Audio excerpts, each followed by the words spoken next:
نحمده ونصلي على رسوله الكريم اما بعد فعن عبد الله بن عباس رضي الله تعالى عنه قال فرض رسول الله صلى الله عليه وسلم زكاة الفطر طهرة للصائم من اللغو والرفث وتهمة للمساكين من أداها قبل الصلاة فهي زكاة مقبولة ومن أداها بعد الصلاة فهي صدقة من الصدقات رواہ ابو داؤد۔ میرے محترم بزرگوں، عزیز دوستوں اور بھائیوں، اس وقت ہم رمضان کے آخر عشرے سے گزر رہے ہیں۔ رمضان المبارک کے ختم پر دو عبادتیں ہمارے اوپر مشروع ہیں۔ پہلا صدقۃ الفطر، جس کو فطرہ بھی کہا جاتا ہے ہماری زبان اور ہماری اصطلاح میں۔ دوسرا عید الفطر۔ پہلے میں اس وقت صدقۃ الفطر کے کچھ احکام و مسائل آپ حضرات کے سامنے عرض کروں۔ شریعت میں صدقۃ الفطر واجب ہونے کی حکمت اور اس کی مصلحت کیا ہے؟ میں نے جو حضرت عبداللہ ابن عباس رضی اللہ تعالیٰ عنہ کی حدیث آپ حضرات کے سامنے سنائی، اس میں حضور پاک سرکار دو عالم صلی اللہ علیہ وسلم نے صدقۃ الفطر کے واجب ہونے کی دو حکمتیں بیان کی۔ پہلی حکمت تو یہ کہ رمضان کے مبارک مہینے میں ہم نے روزہ رکھا، کچھ ٹوٹی پھوٹی جو کچھ ہم سے ہو سکا عبادت کی، لیکن کوئی یہ دعویٰ نہیں کر سکتا کہ ہم نے روزے کا حق ادا کیا۔ رمضان المبارک کا جیسے حق ادا کرنا چاہیے تھا ویسے ہم نے عبادت کر کے حق ادا کیا۔ روزے کے ساتھ ساتھ ہم سے بہت کچھ لغزشیں کوتاہی ہو چکی ہیں، فضول باتوں کے ذریعے سے، ادھر ادھر بحث مباحثہ کے ذریعے سے وقت کا ضائع کرنا، اور روزے کے منافی، روزے کے مکروہ کرنے والی چیزیں بہت ساری ہم سے پیش آئی ہوگی۔ تو رمضان کے آخر میں آپ علیہ الصلاۃ والسلام نے یہ صدقۃ الفطر واجب کیا، یہ ان گناہوں کی تلافی اور اس کے زکوٰۃ اور اس کے صفائی کے لیے۔ اسی کو آپ علیہ الصلاۃ والسلام نے فرمایا، زکوٰۃ الفطر طہرۃ للصائم من اللغو والرفث، کہ صدقۃ الفطر یہ زکوٰۃ ہے، یہ پاکی اور صفائی کا ذریعہ ہے۔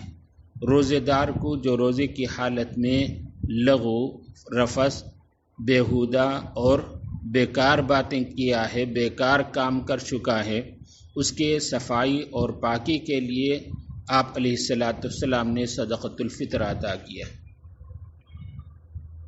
شریعت کا یہ ضابطہ ہے، ان الحسنات یذہبن السیئات، یقیناً نیکیاں برائیوں کو ختم کر دیتی ہیں، دھو دیتی ہیں۔ تو ان صدقۃ الفطر کے اس نیکی کے ذریعے سے اللہ تبارک و تعالیٰ کی ذات سے ہمیں امید ہے کہ انشاءاللہ روزے کے اندر رمضان کے مبارک مہینے میں جو کچھ غلطی ہوئی اس کی صفائی ہو جائے، صدقۃ الفطر کی حسنہ اور نیکی کے ذریعے سے اس کی پاکی ہو جائے۔ ایک حکمت تو یہ ہے۔ دوسری حکمت اور دوسری مصلحت اس کے اندر یہ کہ رمضان کے ختم پر جو عید کی خوشی کا موقع ہے، اس عید کی خوشی کے اندر مالدار تو عید کی خوشیاں مناتے ہی ہیں، غریب، مسکین، ان کے لیے بھی عید کی خوشیاں منانے کا سامان پیدا ہو۔ پہلے ہی سے ہم صدقۃ الفطر نکال کر غریبوں کو، محتاجوں کو، مسکین کو پیسوں کا، کھانے پینے کا کچھ انتظام کر دیں تو وہ بھی اس عید کی خوشی کے اندر شریک ہو جائیں۔ حجت البالغہ کے اندر یہ حکمت کو مزید کھول کر بیان کیا گیا ہے۔ حدیث پاک کے دوسرے جملے کے اندر اسی کی طرف اشارہ ہے۔ آپ علیہ الصلاۃ والسلام نے فرمایا، وہ طعمۃ للمساکین، کہ یہ کھانے کا انتظام ہے مسکینوں کے لیے۔ آگے آپ علیہ الصلوۃ والسلام نے فرمایا فَهِيَ زَكَاةٌ مَقْبُولَةٌ، یہ صدقۃ الفطر رمضان کی عبادتوں کے قبول ہونے کے لیے ذریعہ اور وسیلہ ہے۔ جو پہلے ادا کر دے صدقۃ الفطر کو، اس کی وجہ سے یہ صدقۃ الفطر رمضان کی عبادتوں کو مقبول بنا دیتی ہے۔ وَمَنْ أَدَّاهَا بَعْدَ الصَّلَاةِ فَهِيَ صَدَقَةٌ مِّنَ الصَّدَقَاتِ، اور جو صدقۃ الفطر کو عید کی نماز سے پہلے نہیں ادا کر سکا، بعد میں ادا کیا، تو یہ من جملہ صدقات میں سے ایک صدقہ ہے۔ بہرحال شریعت نے صدقۃ الفطر کے واجب ہونے کی یہ دو حکمتیں بیان کی کہ ہمارے رمضان کے غلطیوں کا کفارہ بھی بن جائے، اور عید کے خوشیوں میں فقیروں کے کھانے اور ان کے ساز و سامان کا یہ سبب اور ذریعہ بن جائے۔ دوسری بات، صدقۃ الفطر کن لوگوں پر واجب ہے؟ تو جو مسلمان صاحب نصاب ہو، یعنی اس کی ملکیت میں حاجت اصلیہ اور قرض سے بچا ہوا 612 گرام تقریباً چاندی کی مالیت موجود ہو، جو آج کل کے حساب سے تقریباً 45,000 روپے کی لاگت ہے۔ اگر اتنی ملکیت ہے تو وہ صاحب نصاب ہے، اس کے اوپر صدقۃ الفطر واجب ہے اس مسلمان پر۔ زکوٰۃ اور صدقۃ الفطر کے واجب ہونے میں دو قسم کا فرق ہے۔ پہلا فرق یہ ہے کہ زکوٰۃ کے واجب ہونے کے لیے 1 سال کا گزرنا شرط ہے، جبکہ صدقۃ الفطر کے واجب ہونے کے لیے سال کا گزرنا شرط نہیں ہے۔ عید کی رات میں صبح صادق سے پہلے اگر وہ مالک نصاب ہو گیا، 612 گرام چاندی کی مالیت اس کے پاس ہے، تو اس کے اوپر صدقۃ الفطر واجب ہوگا۔ دوسرا فرق یہ ہے، زکوٰۃ کے اندر مال نامی کا ہونا شرط ہے، لیکن صدقۃ الفطر کے واجب ہونے کے لیے مال نامی کا ہونا شرط نہیں ہے۔ اپنے حاجت اصلیہ سے زائد، یہ گھر کے علاوہ دوسرا گھر ہے یا خالی زمین ہے، گھر کے اندر کوئی زائد ساز و سامان موجود ہیں جو کبھی کبھی شادی بیاہ یا اس طریقے سے ضیافت وغیرہ کے موقع پر استعمال ہوتے ہیں، عام طور پر وہ استعمال نہیں ہوتے، تو ایسے برتن، ایسے ساز و سامان کی مالیت بھی اگر 612 گرام چاندی کی مالیت کے بقدر پہنچ جائے تو اس کے اوپر صدقۃ الفطر واجب ہوگا۔ اگر نابالغ بچے کے پاس 612 گرام مالیت کے بقدر مال موجود ہے تو اس کے اوپر بھی اس کے مال سے صدقۃ الفطر نکالا جائے۔ اگر اس کے پاس اتنا مال نہیں ہے، لیکن ظاہر ہے کہ یہ نابالغ بچہ اپنے باپ کے پرورش میں ہوتا ہے، تو باپ کے ذمے ہے کہ وہ اپنے نابالغ بچوں کی جانب سے بھی صدقۃ الفطر نکالے۔ اسی طریقے سے کوئی مجنون ہے، پاگل ہے، اللہ حفاظت فرمائے، اس کے پاس بھی اگر نصاب کے بقدر مال موجود ہو تو اس سے بھی صدقۃ الفطر نکالا جائے گا۔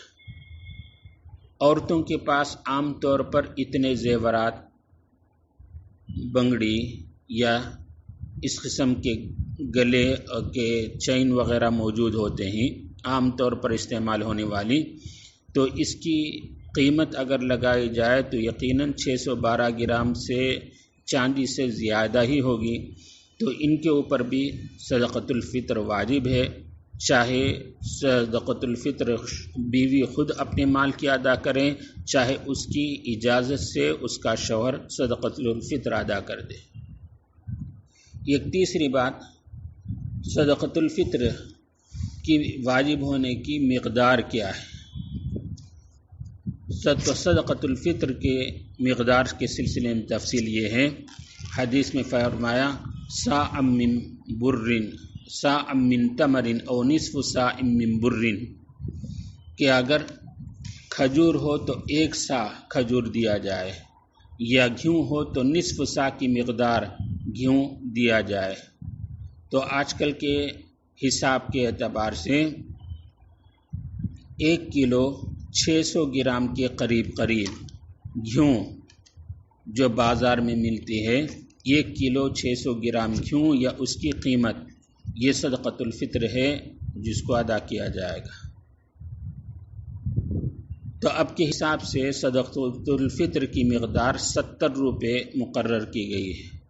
جامعہ باقیات الصالحات ویلور، مدرسے مفتاح العلوم میلوی شارم اور مدرسے کاشف الہدیٰ مدراس، ان تینوں ادارہ کی جانب سے صدقۃ الفطر کی مقدار آج کل کے مالیت کے حساب سے 70 روپے مقرر کی گئی ہے۔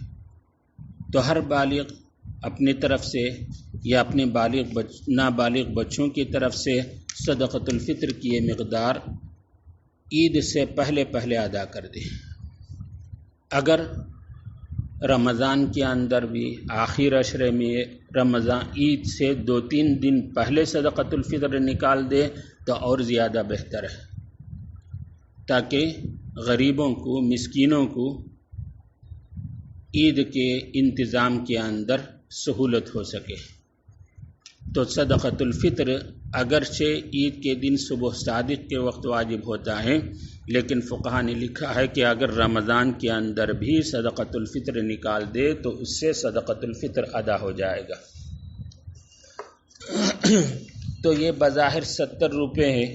مالدار اگر اپنے حیثیت سے اور زیادہ دینا چاہے تو وہ خوشی سے اور زیادہ، جتنا غریبوں کو آسانی سے عید کے دن کھانے پکانے کے لیے سہولت ہو، اس اعتبار سے اس سے زیادہ بھی ادا کر دے تو یہ مستحب ہے۔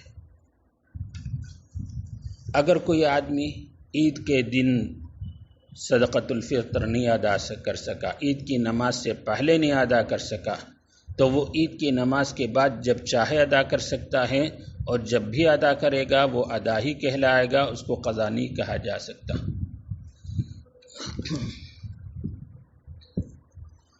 چوتھی بات، صدقۃ الفطر کے مصارف، کن کن کو یہ صدقۃ الفطر ادا کیا جا سکتا ہے؟ تو بعین ہی صدقۃ الفطر کے مصارف وہی ہیں جو زکوٰۃ کے ہیں، یعنی جو مسلمان فقیر ہو، صاحب نصاب نہ ہو، اور وہ سید یعنی حضور صلی اللہ علیہ وسلم کے خاندان والوں میں سے نہ ہو، اور اپنے رشتہ داروں میں سے اصول یعنی باپ دادا اور اسے اوپر، اور فروع یعنی بیٹا بیٹی پوتا پوتی نواسا نواسی ایسے نہ ہو، اور اسی طریقے سے زوجین شوہر اور بیوی ایک دوسرے کو صدقۃ الفطر نہیں دے سکتے۔ تو ان کے علاوہ باقی رشتہ دار اگر غریب ہوں تو ان کو دے سکتے ہیں۔ ایسے ہی صدقۃ الفطر مسجد کی، مدرسے کی یا قبرستان وغیرہ کی تعمیرات میں خرچ نہیں کیا جا سکتا، اور کسی کی تنخواہ کے طور پر بھی نہیں دیا جا سکتا۔ الغرض صدقۃ الفطر کے مصارف وہی ہیں جو زکوٰۃ کے اس سے پہلے بیان کیے گئے۔ آگے بہتر تو یہی ہے کہ ایک آدمی کا صدقۃ الفطر ایک ہی فقیر کو دے دیا جائے مکمل، تاکہ اس کے اس دن کی ضرورت پوری ہو۔ اگر کوئی ایک صدقۃ الفطر کو تقسیم کر کے کئی فقراء کے درمیان تقسیم کر کے دے تو اس کا صدقۃ الفطر ادا تو ہو جائے گا، مگر اس طریقے سے ایک صدقۃ الفطر کو 2-3 اور کئی فقراء کے درمیان تقسیم کر کے دینا مکروہ تنزیہی ہے۔ اس لیے ایک صدقۃ الفطر ایک ہی فقیر کو، ایک ہی مسکین کو دے۔ اسی طرح اگر کئی لوگوں کا صدقۃ الفطر ایک محتاج کو دیا جائے، 4-5 آدمی کا صدقۃ الفطر ایک فقیر کو دے دیں تو بھی ٹھیک ہے۔ تو یہ صدقۃ الفطر کے کچھ احکام و مسائل تھے جس کو میں نے مختصراً اس وقت آپ حضرات کے سامنے پیش کیے۔ اب وقت زیادہ ہو گیا۔ دوسری بات، عید الفطر سے متعلق احکام و مسائل ہیں، تو انشاءاللہ اگلی نشست میں 2-4 دن کے بعد عید الفطر کے احکام و مسائل اگر اللہ نے توفیق دی تو انشاءاللہ آپ حضرات کے سامنے پیش کیا جائے گا۔ اللہ تبارک و تعالی ہمیں ان پر عمل کرنے کی توفیق سے نوازے۔ آمین۔ وآخر دعوانا الحمدللہ۔